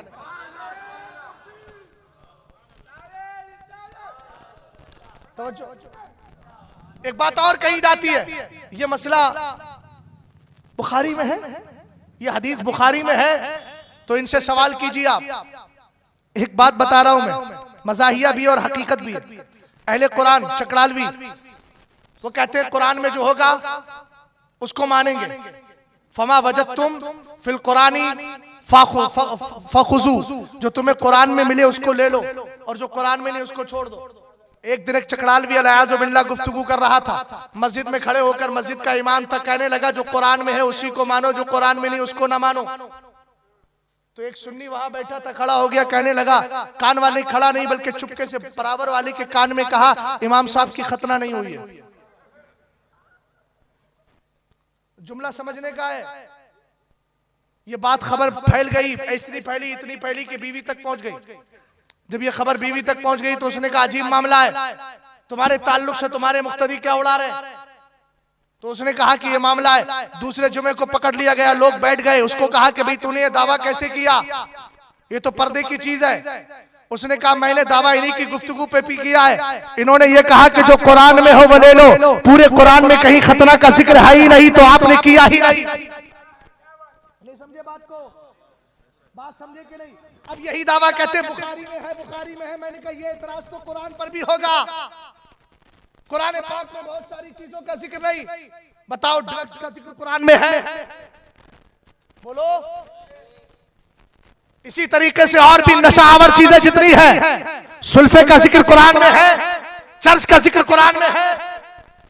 नहीं है तो कोई एतराज कुरान पर भी कर सकता है। जो कुरान में नहीं है, जो कुरान में नहीं है, तो इसका एतराज कुरान पर भी जाएगा। अब कहने लगे बुखारी में है। हमने कहा अगर बुखारी में नहीं है तो ये बता कि सरकार के जमाने में बुखारी थी? बोलो बोलो।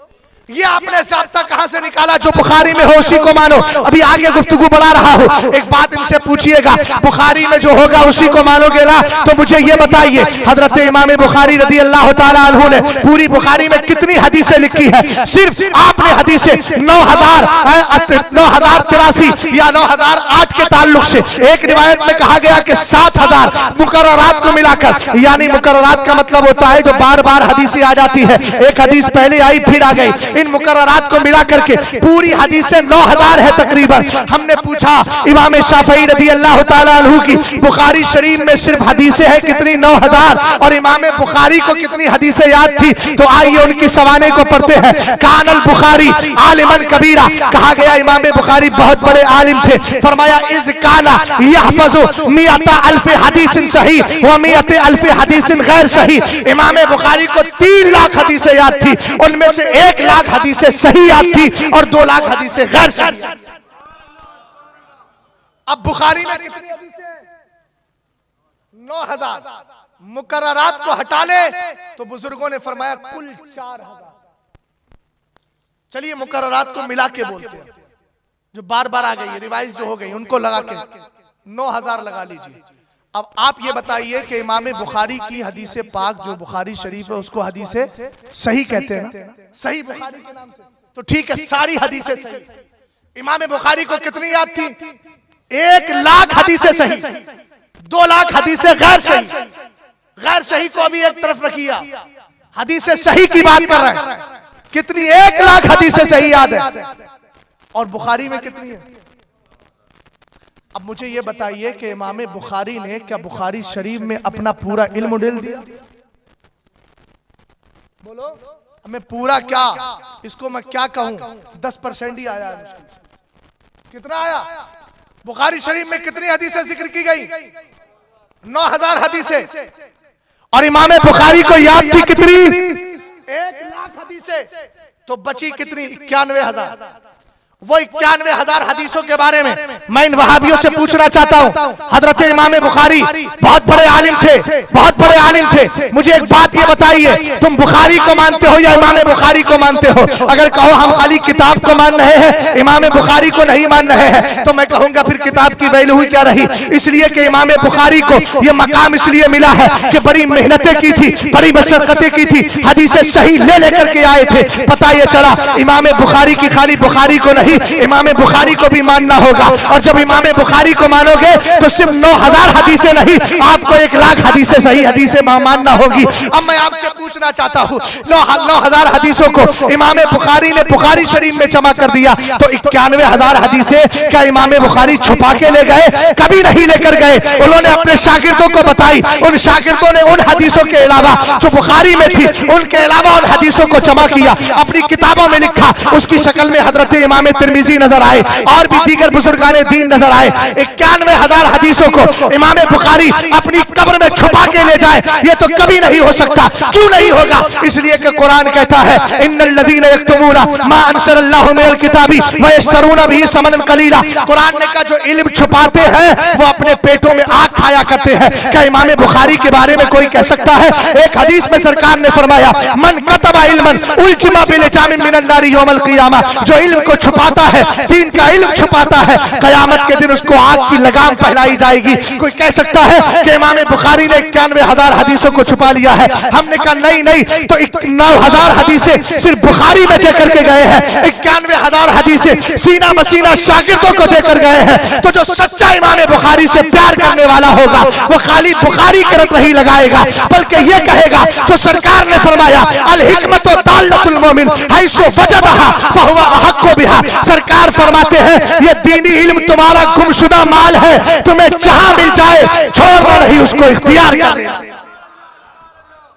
अब हमें हदीस बुखारी में मिले तो लेंगे, मुस्लिम में मिले तो लेंगे, नसई में मिले तो लेंगे, अबू दाऊद में मिले तो लेंगे, इसी तरीके से मुअत्ता इमाम मालिक में मिले तो लेंगे, इसी तरीके से मुस्नद इमाम आजम में मिले तो लेंगे, मुअत्ता इमाम मोहम्मद में मिले तो लेंगे, मसानीद में मिले तो लेंगे, जवामे में मिले तो लेंगे, इसी तरीके से सिहा में मिले तो लेंगे। हमें सरकार की हदीस पर अमल करना है, तो जहां जहां हदीस मिलेगी अल्हम्दुलिल्लाह हम अमल करते चले।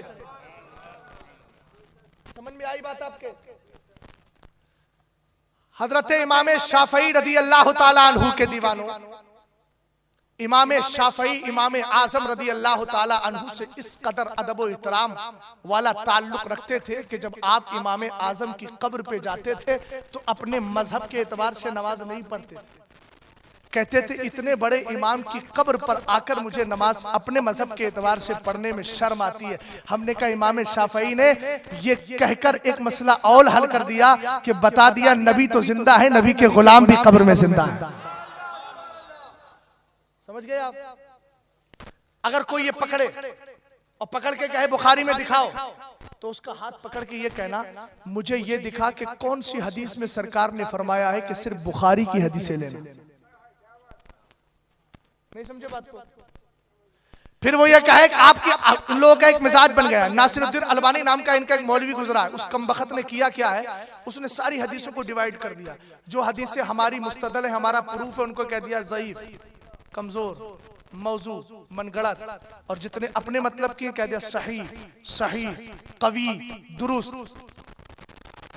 तो लोग क्या करते हैं, हमारा अगर कोई मौक़िफ़ आता तो कहते हैं हदीस ज़ईफ है। हाथ पकड़ के कहो कौन सी हदीस में लिखा है कि ये हदीस ज़ईफ है?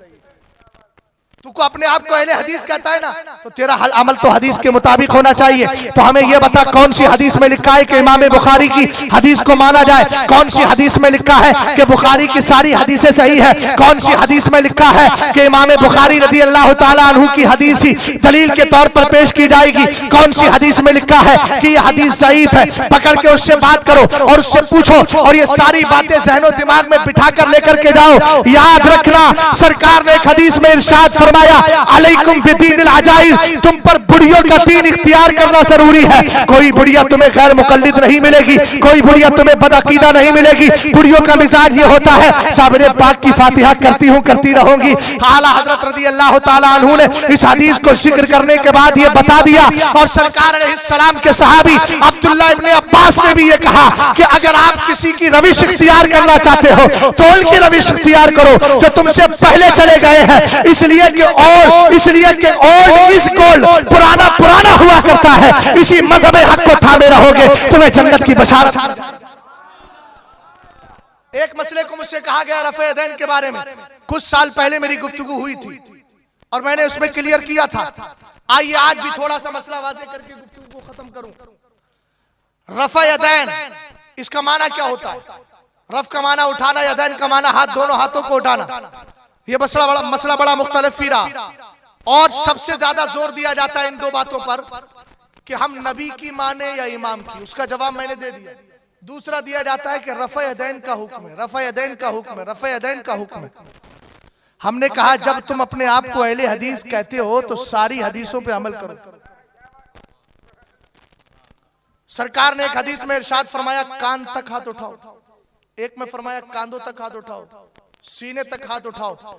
जब इससे कहो पकड़ के उससे पूछो कि तू अहले हदीस है ना, सरकार की हदीस पे अमल करता है, चल नियत बांध के दिखा। जैसे ही नियत बांधे और यहां तक लाए, हदीस पे तूने अमल छोड़ दिया, इसलिए कि कान वाली हदीस पे अमल नहीं हुआ। और जब ये सीने तक लेकर आए तो कहना छोड़, हत्ता युहाजी मनकबे का लफ्ज हदीस पाक में कि कांधों तक लेकर आते सरकार, तो तूने कांधों वालों पर छोड़ दिया। तीन हदीसें एक तरह की है। हमने कहा यह फैसला कौन करता है?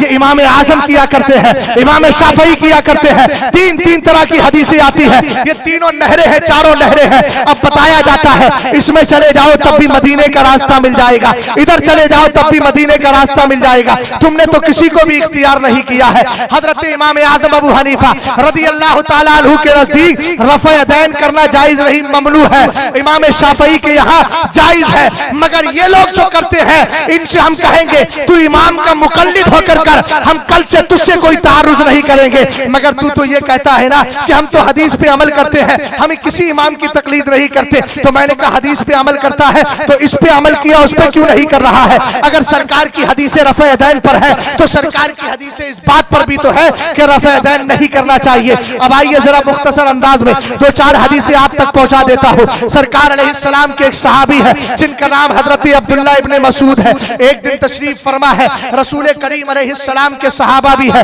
और ताबईन की जमात भी लगी है। इनसे किसी ने कहा आप हमें सरकार की नमाज तो बताइए, सरकार कैसे नमाज पढ़ा करते थे? तो आपने खुद फरमाया अला उसल्ली बिकुम सलाता रसूलिल्लाह सल्लल्लाहु तआला अलैहि वसल्लम फसल्ला वलम यरफा यदै इल्ला मर्रतन वाहिदा मा तकबीर अल-इफ्तिताही। फरमाया हजरत अब्दुल्ला इब्ने मसूद ने, आओ मैं तुम्हें सरकार की नमाज बताता हूं। आपने जब नियत बांधी तो सिर्फ एक बार हाथ उठाए, दोबारा हाथ नहीं उठाए। आपसे पूछा गया तो आपने फरमाया सल्लैतु मान नबी सल्लल्लाहु तआला अलैहि वसल्लम व मा अबी बकरिन व मा उमरा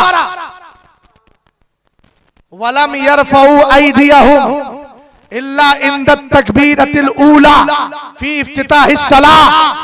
हजरत अब्दुल्ला इब्ने मसूद ने कहा मैंने सरकार के साथ भी नमाज पढ़ी है, हजरत उमर फारूक आजम के पीछे भी नमाज पढ़ी, हजरत अबू बकर सिद्दीक अकबर के पीछे भी नमाज पढ़ी। लम यरफउ ऐदियहुम, मगर मैंने कभी भी इनको सिवाय तकबीरे तहरीमा के किसी और मौके पर हाथ उठाते हुए। अब बोलो जो रफ़े यदैन छोड़ते हैं उनको बड़ी आसानी से कह देते हैं हदीस के खिलाफ चल रहा है, तो हजरत उमर फारूक आजम पर क्या फतवा लगाओगे? अबू बकर सिद्दीक अकबर पे क्या फतवा लगाओगे? रसूल करीम अलैहिस्सलातु वस्सलाम के दीवानों जरा तवज्जो फरमाना। एक दिन इमाम आजम इमाम औज़ाई दोनों दारे हनाता मक्का के अंदर जमा हो गए। इमाम औज़ाई बहुत बड़े ताबई हैं और इमाम आजम सिगारे ताबईन में से हैं, इनसे उम्र में बड़े थे। इन्होंने पूछा आप रफ़े यदैन क्यों नहीं करते हो? इमाम आजम ने कहा लम यस्सिहा शैउम मिन ज़ालिका, मेरे नजदीक रफ़े यदैन के सिलसिले में कोई भी हदीस आई नहीं है, हदीसें सही मुस्तक नहीं पहुंची। उन्होंने कहा भाई आप कैसे कहते हैं हदीसें नहीं सही नहीं पहुंची? मैं आपको एक हदीस सुना रहा हूँ। उन्होंने हदीस सुनाई, कहा कि हमसे हदीस बयान की इमाम ज़ोहरी ने, वो रिवायत करते हजरत सालिम से, वो रिवायत करते अब्दुल्ला इब्ने उमर से। जरा तवज्जो फरमाना, हजरत इमाम औज़ाई कहते हैं हमसे हदीस बयान की इमाम ज़ोहरी ने, इब्ने शिहाब ज़ोहरी जिनको कहा जाता है, जिन्होंने हजरत उमर बिन अब्दुल अजीज के दौर में सबसे पहले हदीसों को जमा किया था, ये वो इब्ने शिहाब ज़ोहरी है। कहने लगे सनद देखिए कितनी प्यारी सनद और हवाला रेफरेंस कितना प्यारा है। हद्दसनी ज़ोहरी अन सालिम अन अबीही अन रसूलिल्लाह सल्लल्लाहु तआला अलैहि वसल्लम अन्नहु काना यरफउ यदैहि। फरमाया आका करीम अलैहिस्सलाम जब नमाज पढ़ा करते थे तो सरकार अलैहिस्सलाम जब नमाज शुरू करते तो हाथों को उठाते, वह इंदर रुकुई जब सरकार रुकू में जाते तो हाथों को उठाते, जब सरकार रुकू से उठते तो हाथों को उठाते। हजरत इमाम औज़ाई ने अपनी सनद बयान कर दी। इमाम आजम ने कहा मेरे पास इससे मजबूत हदीस है, तो का सनद भी मजबूत है।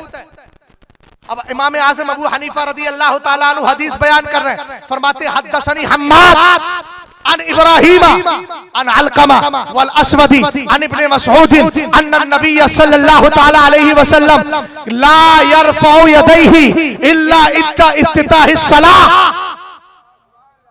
दो तरह की हदीसें, उधर हजरत अब्दुल्ला इब्ने उमर रदी अल्लाह ताला अन्हु क्या कह रहे हैं, सरकार रुकू के वक्त भी हाथ उठाते थे, रुकू से उठने के बाद भी हाथ उठाया करते थे। आगे मेरे नबी अलैहिस्सलातु वस्सलाम के सहाबी हजरत अब्दुल्ला इब्ने अब्बास कहते हैं, आका करीम अलैहिस्सलाम पूरी नमाज में सिर्फ एक बार हाथ उठाते थे, वो तकबीर तहरीमा के वक्त जब नमाज शुरू की जाती है तब आप अपने हाथों को उठा लिया करते थे। अब यहाँ देखिएगा, इमाम आजम ने कहा मेरी जो हदीस है ये हदीस सनद के एतबार से, रेफरेंस के एतबार से बड़ी मजबूत है। एक बात मैं आपको बड़ी आसानी से समझा दूं, हमारे सदर साहब यहाँ खड़े हैं, एक बात ये बोले और एक बात हमारे गुलाम मोहिउद्दीन साहब बोले, इनमें बात किसकी मजबूत मानी जाएगी? बोलिए, चेहरा मत देखिए, वो कुछ नहीं कहेंगे आपसे। किसकी मानी जाएगी? इमाम साहब की मजबूत मानी जाएगी, इसलिए कि इमाम साहब इल्म वाले भी। समझ गया? आप सिर्फ चेहरा देख रहे हैं मरकजी मिलाद कमेटी के सदर का चेहरा न देखिए, इल्म का वकार भी देखिए। तवज्जो है, यहाँ बात इनकी मजबूत मानी जा रही है। एक बात मैं आपको और समझा दूं, मैं अमामा शरीफ बांध के तकरीर करता हूँ। कभी कभी ऐसा होता है कि अमामा बांधने वाला कोई नहीं मिलता तो टोपी लगा के चला गया। मैंने कहीं तकरीर कर दी, अब कोई साहब ने मुझे, किसी साहब ने मुझे जलसे में देख लिया कि मैं टोपी लगा करके तकरीर करके आया हूँ। अब उसके बाद कभी मुलाकात ना हो उनसे, कभी मुझे जलसे में तकरीर करते हुए ना देखे, कोई उनसे पूछ ले कि हजरत तकरीर करते हैं तो अमामा पहन के टोपी लगा के, तो वो क्या बयान करेंगे? और कारी गुलाम मोहिउद्दीन साहब से पूछा जाए तो अब बात किसकी मानी जाएगी? क्यों मानी जाएगी? इसलिए कि उन्होंने एक बार देखा था। अब जितनी रफ़ा-ए-दैन की हदीसें हैं, उन हदीसों में सबसे ज्यादा मजबूत हदीस अगर किसी की मानी जाती है तो वाइल इब्ने हुज्र की मानी जाती है। और वाइल इब्ने हुज्र सरकार के सहाबी हैं, मगर देहात के रहने वाले थे। एक बार नबी से मुलाकात करने आए, सरकार के पीछे नमाज पढ़ ली, सरकार को रफ़ा-ए-दैन करते हुए देख लिया। अब वो तो वही बयान करेंगे जो सरकार को देख कर गए थे। किसी ने पूछा था, मुगीरा इब्ने शोबा ने हजरत इब्राहिम से कहा था, हदीसो वाइल अन्नहु रान नबिया सल्लल्लाहु तआला अलैहि वसल्लम यरफउ यदैहि इंदा इफ्तिताहि सलाती इदा रका व इंदमा रफा अनिर रुकुई। कहा हजरत वाइल इब्ने हुज्र का कहना यह है, हजरत इब्राहिम से कहा, किसने?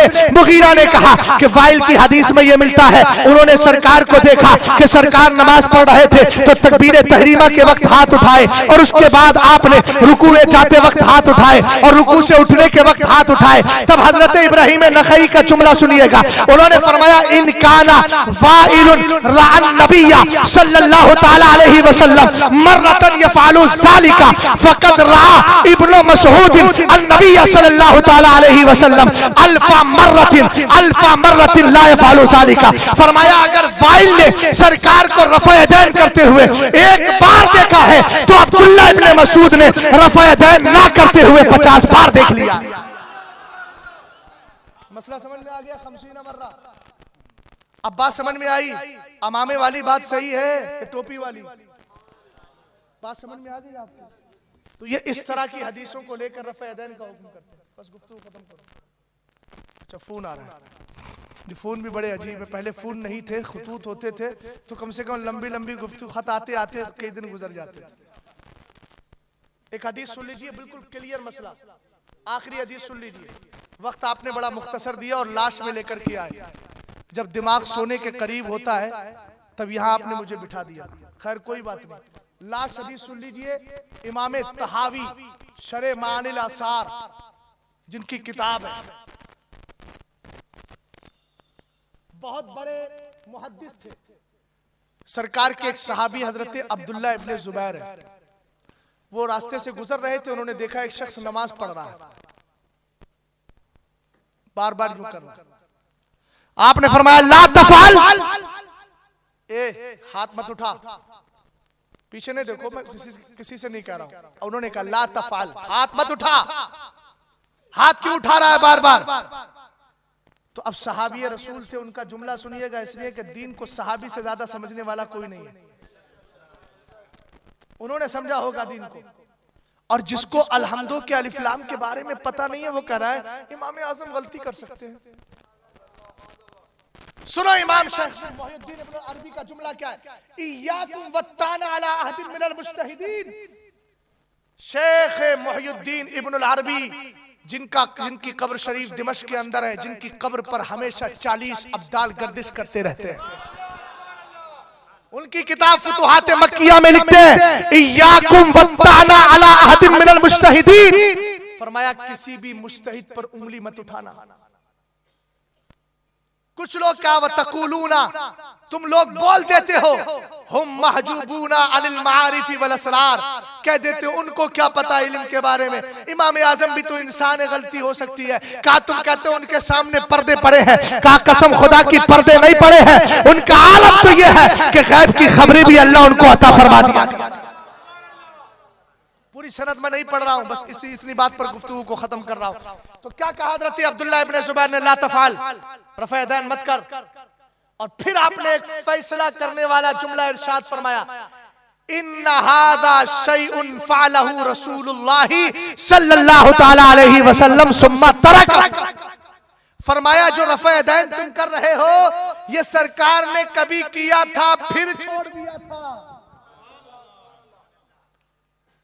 एक मिसाल समझा दूं आपको, सरकार की हदीस की रोशनी में सरकार ने फरमाया, नहीं तो कुमन ज़ियारतुल कुबूरी अला फज़ूरुहा, सरकार ने कहा मैंने तुम्हें कब्रों पर जाने से मना किया था लेकिन अब जाया करो। तो सरकार ने पहले रफ़ा यदैन किया था फिर मना कर दिया, अब मत किया करो। यही वजह है कि हजरत जाबिर इब्न समुरा कहते हैं, खरजा अलैना रसूलुल्लाह सल्लल्लाहु तआला अलैहि वसल्लम फकाला माली अराकुम राफी ऐदियकुम कअन्नहा अज़नाबु खैलिन शुम्मुसिन उसकुनु फिस्सलाह। सरकार दो आलम के सहाबी हजरत जाबिर कहते हैं, आखिरी हदीस पेश करके गुफ्तगू को खत्म कर रहा हूं, फरमाते हैं सरकार हमारे करीब से गुजरे, आका ने देखा मेरे सहाबा रफ़ा यदैन कर रहे हैं, बार बार हाथ उठा रहे हैं। सरकार जलाल में आए, फरमाया माली अराकुम राफ़िई ऐदियकुम, क्या बात है मैं देखता हूं कि तुम अपने हाथों को बार बार ऐसे उठाते हो, काज़नाबी खैलिन शुम्मुसिन, जैसे शरीर किस्म के घोड़े अपनी पूंछ और दुख को उठाया करते। सरकार ने फरमाया उसकुनु फिस्सलाह, नमाज सुकून से पढ़ा करो। अब इसके अलावा भी कोई दलील चाहिए? इसलिए याद रखना ये सारी कौम बहुत लंबी पैदावार नहीं, 250-300 साल की पैदावार है। मोहम्मद इब्ने अब्दुल वहाब नजदीकी नस्ल से है ये लोग, इनसे बच के रहो, ईमान अकीदा महफूज रखो। अगर इब्ने तैमिया पे बात करने चलूं, इब्ने क़य्यिम पे बात करने चलूं, इनके इमाम शौकानी पे बात करूं, नवाब सिद्दीक हसन भूपाली पे बात करूं, तो दूध का दूध पानी का पानी हो जाएगा। ये उस इब्ने तैमिया को मानते हैं जिसने कहा था माँ के साथ ज़िना करना जायज़ है। ये उस इब्ने तैमिया को मानते हैं जिसने कहा था कि मेरे अलावा कोई दुरुस्त नहीं है। ये उस इब्ने तैमिया को मानते हैं जिसने कहा था कि सरकार अलैहिस्सलाम का रोजा नहीं है, सनम अकबर सबसे बड़ा बुतखाना है। जिसने कहा था ऐ कहीं मत जाओ, अगर मुस्तफा करीम अलैहिस्सलातु वस्सलाम के रोज़े पाक की ज़ियारत की नियत से जाओगे तो ये ज़िना के बराबर, चोरी के बराबर गुनाह होगा। अल-याज़ु बिल्लाह। ऐसे मरदूद और जालिमों की पैरवी करने वाले हमसे पूछते हैं कि इमाम बुखारी की हदीस क्या है। आजा बैठ का इमाम बुखारी वो है जिसको इमाम आज़म अबू हनीफा का फैजान मिला है, और इमाम बुखारी का आलम यह था आपने 22 हदीसें सुलासियात जिनको कहा जाता है, हदीस सुलासी उसको कहते हैं कि इमाम आजम और सरकार के दरमियान सिर्फ 3 वास्ते हैं। जैसे मैं कहूँ ना कि मैं 3 वास्तों से आला हजरत का मुरीद हूँ, मैं ताजुश शरिया का मुरीद, ताजुश शरिया मुफ्ती आजम के मुरीद, वो आला हजरत के मुरीद। तो बोलो हुआ ना 3 वास्तों, तीसरे वास्ते में जाकर बल्कि 2 वास्तों से मैं हजरत आला हजरत इमाम अहले सुन्नत का मुरीद हो गया। हजरत इमाम बुखारी कहते हैं मैंने पूरी बुखारी जमा की है, मगर इसमें क्या 22 हदीसें मैं उन पर फख्र करता हूँ, इसलिए कि मेरे और सरकार के दरमियान सिर्फ 3 वास्ते हैं। बाकी और हदीसों में और भी वास्ते हैं, यहाँ सिर्फ 3 वास्ते मिलते हैं। उन 3 वास्तों वाली हदीसों को सुलासी कहा जाता है। उनमें 11 हदीसें इमाम बुखारी ने जिससे ली है उनका नाम मक्की इब्ने इब्राहिम है, और मक्की इब्ने इब्राहिम वो है जिन्होंने इमाम आजम की बारगाह में 11 साल इल्म हासिल किया। हम हनफियों के इमाम को कहते हो कयास है, तुमसे ज्यादा झूठों की तकलीद करने वाला कोई नहीं। कसम खुदा की साबित कर दूंगा, ये सब इतने बड़े मुकल्लिद हैं, मगर आपको मालूम है ना कि जो ये नहीं कहता तुझसे दर दर से सक सक से है मुझको निस्बत, मेरी गर्दन में भी है दूर का डोरा तेरा। हम गौसे आदम के कुत्ते बने, बुजुर्गों के कुत्ते बने, तो अल्लाह रब्बुल इज्जत ने क्या फरमाया, वकल्बुहुम बासितुन ज़राइही बिल वसीद। वो असहाबे कहफ का कुत्ता हकीकी शक्ल में था, तो उसका जिक्र में कुरान ने उसका जिक्र कर दिया और कहा उनकी चौखट पे बैठा है। और बुजुर्गों ने फरमाया कयामत के दिन इंसानी शक्ल में वो जन्नत में जाएगा। इनका तो तौसीफुर रहमान मेराज जैसे मरदूद चीख चीख के कहते हैं देखो सुन्नियों को हो क्या गया। बस इतना जुमला बोलिएगा, हमने बुजुर्गों के दर का गधा होना और उनका कुत्ता होना अपने आप को तस्लीम किया है। हमें कुरान ने बशारत दे दी है, यौमा नहशुरुल मुत्तकीना इलर रहमानी वफ्दा। हम कयामत के दिन वलियों को दूल्हा बना करके उठाएंगे, हम बराती भी उसमें चले जाएंगे। और ये तुम्हारा मुकद्दर है कि तुमने सुन्नियत को छोड़ा, इत्तबिउ सवादल आज़म, इसकी पैरवी नहीं की और जमात से अलग थलग हुए। सरकार बोले अहलुल बिदाई किलाबुन नार, ये सारे बिदाती जहन्नमी कुत्ते हैं। तेरे गुलामों का नक्शे कदम है राह खुदा, वो क्या बहक सके जो ये सुराग लेके चले। अस्तगफिरुल्लाह रब्बी मिन कुल्ली ज़म्बि व अतूबु इलैह। कलमा शरीफ पढ़ लीजिए, ला इलाहा इल्लल्लाह।